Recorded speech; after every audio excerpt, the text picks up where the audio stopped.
Welcome back. The purpose of this video is to discuss a little bit the preparation for your coaching sessions. And let's begin with a real life example. So as my volume of coaching picked up, Thomas, when I was coaching one or two people at a time, it was no problem for me to just keep track of things in my head, basically.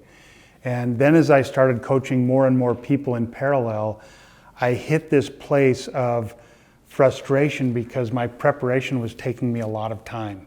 And I would have to think about, okay, where is this person at again? And what did I last do with them? And I was kind of a disaster, actually. Come on, be honest. Did you ever wing it? I was winging it all the time. And you can wing it with one or two people and do a great job. But as soon as you follow a pathway with consequence and with demanding by design, you can't wing it. I think that's so important. Thank you so for sharing that openly, Justin, because our dear colleagues can get in trouble if they don't follow that. So if you have your normal routine, if you work with your normal ways of working, and you think, oh yeah, I'll take a couple notes here and a little post-it there and a little paper document there. Make sure you got that thing, you have a tight system, and then that chip is a tight chip and it's working well, because before you know it, you're not coaching one or two people, but you got 5 a day, you got 12 a day, and there are days when I've got like a dozen people that I've got in one day. In the evening, I don't remember, all those details. I don't remember all the flows if I haven't taken meticulous notes. And if you start putting post-its and paper and stuff, and you do this for 4 days, you'll be a mess in a week. Well, and the great thing is, if you look at the principle that documentation real time saves time. And what I've learned for me is that I'm much more effective in the way I take my notes real time, that I'm already setting myself up for the next step and the next call. So actually my preparation for the next call happens in the current call, just in the way I take my notes. I mean, our brain isn't made in the coaching moment to have to think of what in the world did they say last time, what else am I having to capture, and what did I forget, and then still being with you, listening, and then coaching, then knowing the content. It's just not that way. It doesn't work that way, right?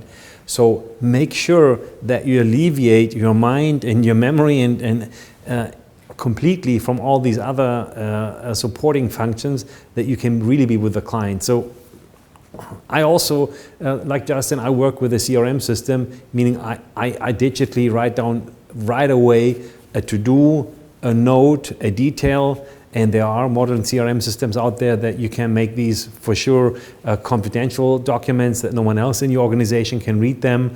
So, make sure that data protection, all that is safe on your side. But the most important thing is that you're on top of the information, that you know your stuff. So it's so important when there's 2 or 3 side sentences in one coaching call, and then 2 weeks later you're with that person again, that you actually have what were those 4 or 5 to-dos that they had, what were the 1 or 2 to-dos that I still have, and what are the big notes that I took during the call. Now, it could be that you take notes in writing by hand and you scan them in. It could be you do them on your iPad, on an electronic device. It could be that you type in a CRM system, or you have a binder. But whatever you have, it has to be a very tight system that it can plug and play. And if you travel a lot, that has to be accessible within seconds. Yeah, and Thomas, the link back to the letters that we spoke about in another one of these tips, it actually is the same work. So if you do a really good job with your notes and write the letter, you're getting both things in one process. Mm-hmm. And for me, the main difference that I've found is, am I coaching somebody live or am I coaching somebody virtually?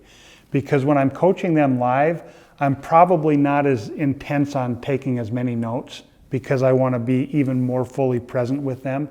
And I'm certainly not taking notes on the computer. And so that requires, after a live session, just to make sure you have that time to kind of round out those notes and get them into your tight system.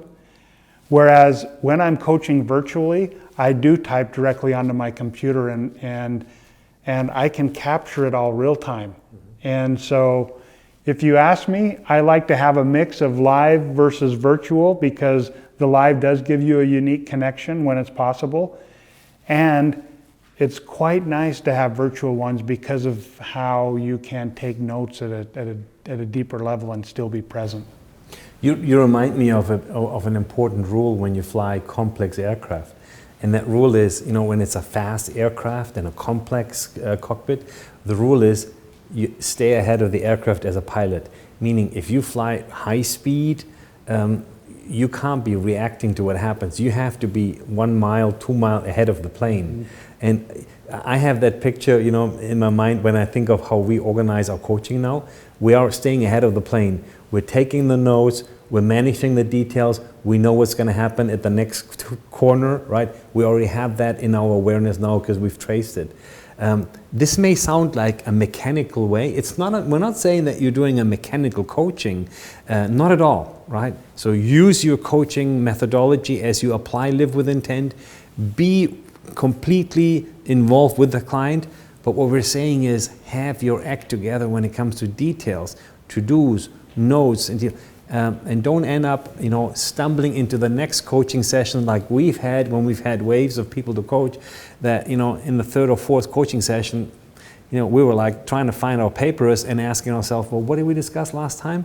As a professional coach, you can always wing it once or twice, but it's just not what will help. You're just then not ahead of the aircraft. You're not ahead, and you're not there with all your ability to support the client. And we want you to be able to do that. So what's our point in one sentence, Thomas? It's the pre and the post preparation that you do determines your coaching excellence. And we do expect excellence from you as part of our tribe.